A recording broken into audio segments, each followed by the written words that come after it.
vou escolher uma escrava. Você não, você tem os dentes podres. Você também não, porque você é magra. Você não, porque você é burra.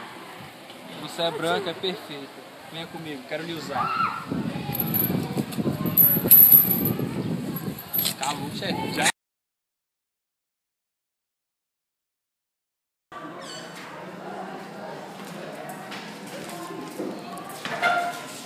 Ai, amiga, você vai sentar perto dessa macaca? Ela é negra, sabe?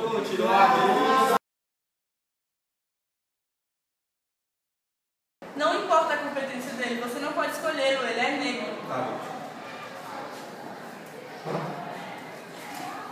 Muito bem, você vai promover. Obrigado. Perdi o neguinho.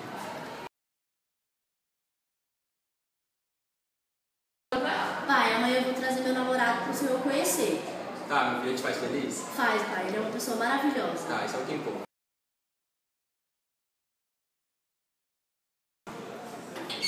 Oi, amor.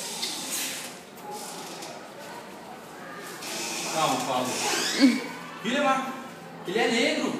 Pai, mas o que tem a ver? Você falou que o que importava era me fazer feliz. Não, mas olha desse garoto, ele tem brincos, corrente, ele trabalha? Trabalho, pai, pelo menos conversa com ele. Não, não quero nem papo com ele, manda ele embora.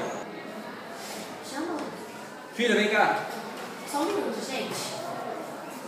Esses seus amigos estão aqui desde ontem e o relógio meu sumiu. Tem certeza que foi aquela sua amiga, aquela neguinha? Não, pai, ela é honesta.